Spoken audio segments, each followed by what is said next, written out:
Alright, so hi, I'm good, and I'm here to show you how item level works in Path of Exile. So item level is a attribute of items that kind of dictates some things about them.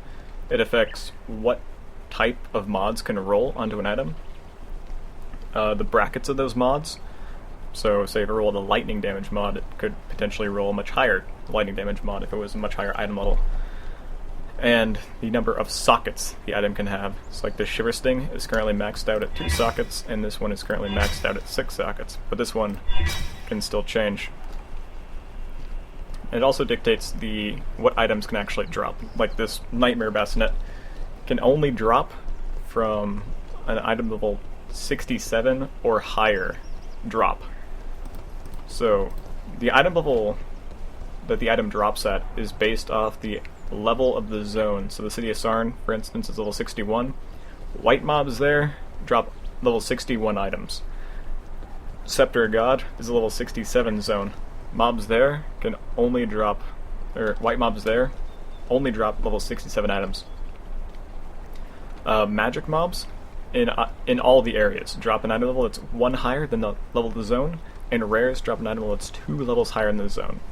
So it's mostly unimportant until you get to like really, really high level areas, like in the 78 map, for instance, where a rare mob in a 78 map would drop an item level 80 item, which is the only way to get an item level 80 item, which can potentially be kind of useful.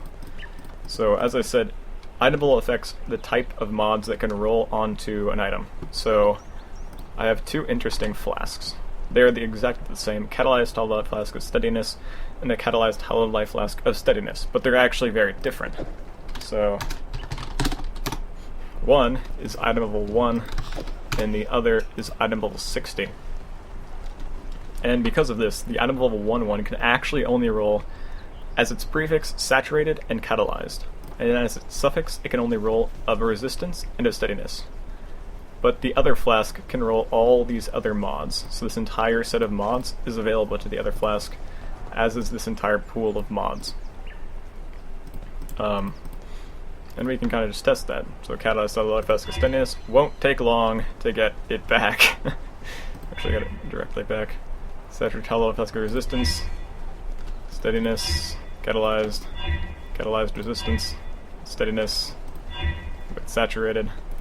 But this flask can actually roll a whole bunch of mods. So it can roll of heat, it can roll Avengers, surgeons of adrenaline, heat, and sapping.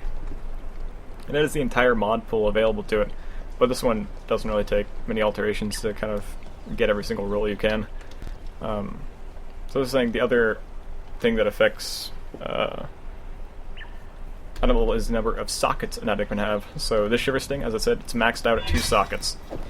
And that's because it's item level 12. So until you get to an item level, I think, 15 item. So item level 1 to 14 is 2 sockets. I think 15 to 28 is 3, or 15 to 27 is 3 sockets. 28 to 34 is 4 sockets.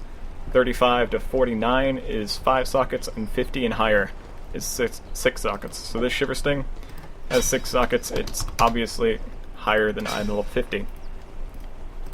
But this one, even though it's a higher item level, it's 69 instead of 68, it can potentially roll 6 sockets, but it might take a while.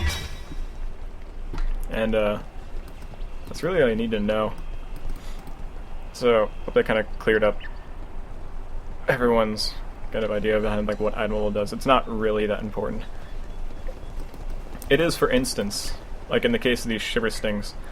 So if you were actually wanted to 6 socket one of these things for whatever reason, I don't know why I even own one. Yeah, so sometimes buying uniques that are really, really low item, like really, really low level requirement, like Shiver Sting or Sedima's Touch, or what's another really bad unique? I guess the Crest of Parandus, actually, because that can actually max out at 2 sockets. It can be important to know the item level on it, because if you buy a really low item level one, that's something like under 28, you won't actually be able to roll 4 sockets. So if you're going to use it for a really long time, you might want to just try and get a higher item level one. So yeah, that's basically all you need to know. Yeah, so I'm good at now. I'll hopefully finish up this series. So I was going to do a video series like this, which went over a whole bunch of the basic mechanics of how the game works, and I was hopefully going to finish it up within the next few days, hopefully putting out a couple of these videos a day, until I feel that I've covered everything that I don't know, people need to know about the game. So, hopefully you can look forward to that, and as always, have a nice day.